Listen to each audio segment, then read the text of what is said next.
Assalamualaikum warahmatullahi wabarakatuh. Selamat pagi, salam sehat, salam sejahtera. Hai guys semuanya, para otomotif teks ya.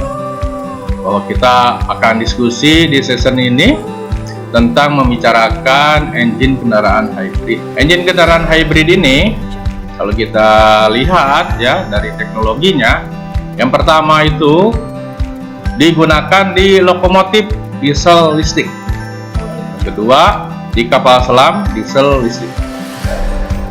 Nah, selanjutnya mobil listrik hybrid generasi pertama yaitu Prius dan Honda Insight, yaitu mobil hybrid plug-in atau PH, yaitu tipe seri ya rangkaiannya.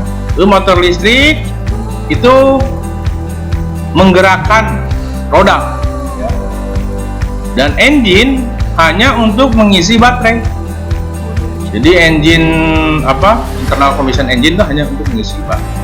Yang kedua, generasi kedua nih, yaitu engine pembakaran dalam atau internal combustion engine bisa menggerakkan roda secara langsung dengan bersama-sama dengan motor listrik ya, sebagai cadangan tenaga. Jadi motor listrik ini sebagai cadangan atau kebalikannya, kalau misalkan baterainya habis, engine pembakaran dalam ini yang menggerakkan. Jadi kedua-duanya bisa menggerakkan roda. Generasi ketiga, engine pembakaran dalam atau internal combustion engine atau motor listrik menggunakan planetary gear untuk mendapatkan tenaga. Kedua sumber itu menggerakkan roda bersama atau bergantian tergantung kondisi yang ada.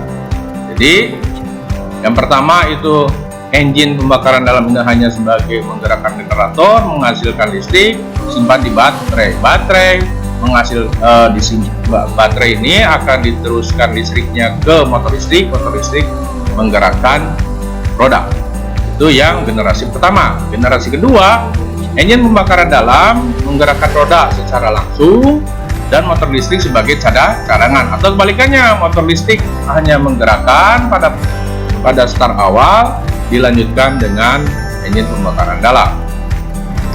Generasi ketiga, engine pembakaran dalam dan motor listrik itu bersama-sama menggerakkan roda, ya kan? Kalau kita lihat, engine pembakaran dalam ini menggunakan siklus Atkinson, sistem katup yang namanya VVTI, variable valve timing instrument, ya kan? Kalau kita lihat di sini, walaupun perbandingan kompresinya sama, tetapi siklus Atkinson, kalau kita lihat, piston ini udah mau kompresi untuk kedua katup penuh, tetapi kalau siklus Atkinson, katup isap membuka walaupun si piston masih langkah kompresi, masih terbuka, sehingga ada udara dan bahan bakar yang masuk kembali ke intake manifold, sehingga lebih irit karena yang dikompresikan lebih sedikit. Nah, kalau kita lihat dari siklus diagram katupnya menggunakan VVTI, ini bisa berubah sesuai dengan kondisi kendaraan ya, atau kondisi jalan. Misalkan gini, ketika pertama hidup nih, maka yang biru ini yang diagram katup yang terjadi oleh VVTI yang merubahnya ya, variable Philip timing ya kan, dia 15 derajat setelah titik mati atas baru terjadi langkah hisap terus sampai 105 derajat ini ya, dari sini. Coba bayangin ya, ini dari sini ya, 105 derajat. Ini 72, ini 105 ya.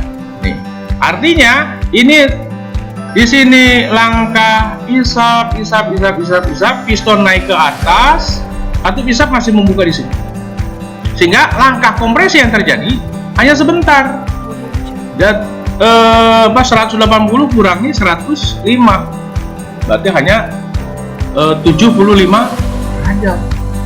Itu langkah kompresi. Berarti terjadi proses pembakaran, langkah pembakaran juga lama, ya, pembakaran, lalu buang. Ketika tenaga yang dibutuhkan banyak, maka langkah isap atau pengisapan itu terjadi itu 18 derajat sebelum titik mati atas, ya kan? Terjadi overlap ketika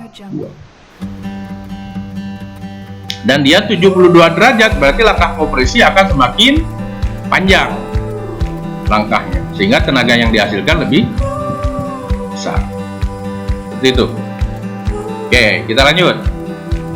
Inilah yang kalian perhatikan, ini, ya kan? Ini siklon addition. Lihat, ini langkah isap, ini kompresi ini udah nutup, ini masih buka, ada udara dan bakar ke sini masuk, ya.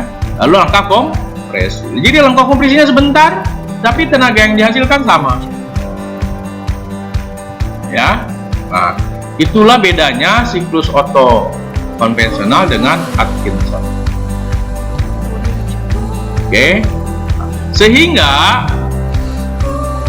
ya kan, sehingga menghasilkan tenaga 25% lebih tinggi, irit bahan bakarnya 50%, dan ramah lingkungannya 50%. Ya. Sehingga sangat unggul mesin yang digunakan di mobil hybridgenik. Ya. Oke. Nah, ini siklus rasio ekspansi tinggi, artinya tenaga yang dihasilkan itu tetap tinggi walaupun langkah kompresinya sebentar, ya kan? Hal ini terjadi jika, ya kan? Nah, seperti ini. Nah, dilihat siklus Otto-nya, maka Higgs expansion ratio cycle-nya makin tinggi. Ini lihat diagram, ya.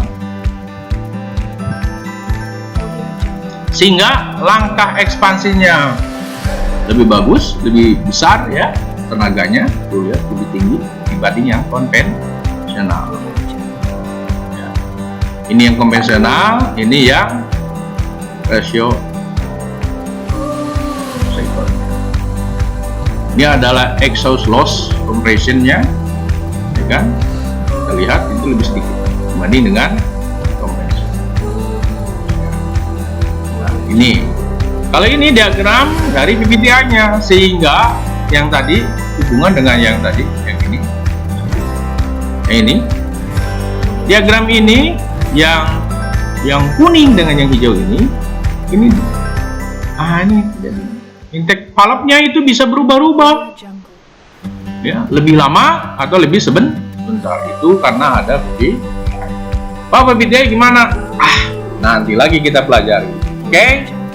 Tapi kalau yang sudah bisa, silahkan didiskusikan di kotak saran di bawah, ya. Jadi silahkan Anda jangan lupa subscribe, kasih saran, atau di share, ya, ke teman yang lainnya, sehingga ilmu ini bisa bermanfaat, didiskusikan lebih mendalam lagi. Output dia bisa naik, yang tadinya 4.500 RPM menjadi 5.000, naik 500 RPM. Generator lebih cepat berputar, sehingga tenaga penggerak meningkat, efisiensi bahan itu. Jadi output yang mesin kendaraan itu. Nah, intake manifoldnya ternyata menggunakan air chamber atau surget tank, itu lebih besar. Ini lebih besar lubangnya, sehingga pembagian udaranya di tiap-tiap silinder seimbang atau sama. Nah, kalau ini kecil, maka rebutan antara silinder 1, 3, 4. Tapi ketika ini besar, maka cadangan udaranya lebih stabil, ya. Nah, kalau kita lihat dari pembuangannya, ini adalah 3-way catalytic converter, ya. 3-way catalytic converter ini akan berfungsi dengan baik ketika panas. Nah, supaya ini cepat panas, maka ditutuplah saluran ini, bypass valve close, ya, ini tertutup, ya kan? Nah, ini kalau saluran buangnya ini kan dari sini, dari exhaust manifold masuk ke catalytic converter, masuk ke resonansi, ya, masuk ke mobil. Nah, dari sini ada katupnya. Nih, aktuator ini ketika dia nutup dingin, ya kan? Gas buang ini ngalir ke sini sehingga memanaskan secara cepat three-way katalik ini. Ketika dia sudah panas, dia akan membuka sehingga gas-gas yang berbahaya bagi alam ini atau emisi gas buangnya itu bisa direduksi, ya, dibakar kembali sehingga yang keluar itu betul-betul bersih, karbon dioksida. Nah, ini ketika bypass valve hose, ya, bypass. Oke. Nah, apalagi dengan sistem pendingin? Apa nih? Kenapa harus sistem pendingin ini dipanaskan dengan cepat? Oke, kita lihat ya jawabannya. Karena ketika mesin ini dingin, maka suplai bahan bakar akan banyak, itu pemborosan. Maka mesin ini harus cepat panas. Maka disiapkanlah air panas, ya. Ketika mesin itu ini selama 3 hari ini air panas ini cadangannya. Di sana ada head core, ini pemanas, ya. Ada AC water pump, ya, water pump, cylinder head, passage, ya, cylinder block, water pump, thermostat, radiator, atau body, ada coolant head stone water pump dan coolant head stone stand. Nah, gimana cara kerjanya? Sederhana sebetulnya, ya. Pertama nih, preheat operation, ya. Jadi panas yang dicadangkan pertama dihidupkan, ini akan masuk ke kepala silinder, sehingga kepala silinder ini akan cepat panas. Nah, kalau sudah panas, ya kan, nanti kunci kotak di on kan, sehingga mau dipanaskan di sirkulasi ini, ya kan. Nah, setelah itu masuk ke sini, mesin dihidupkan, maka ini sirkulasinya menjadi panas semua. Ketika mesin off, ya kan, maka ini ditutup, katupnya dicadangkan di sini. Ini selama 3 hari didiamkan masih panas.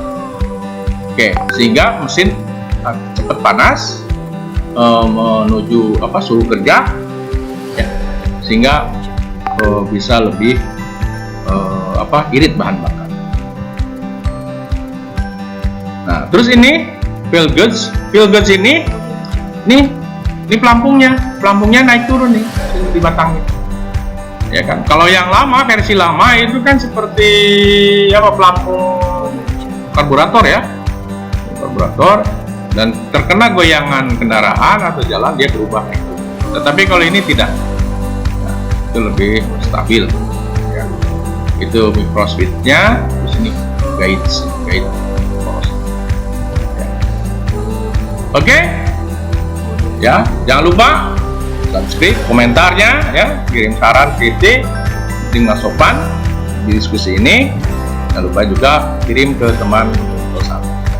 Terima kasih. Assalamualaikum warahmatullahi wabarakatuh.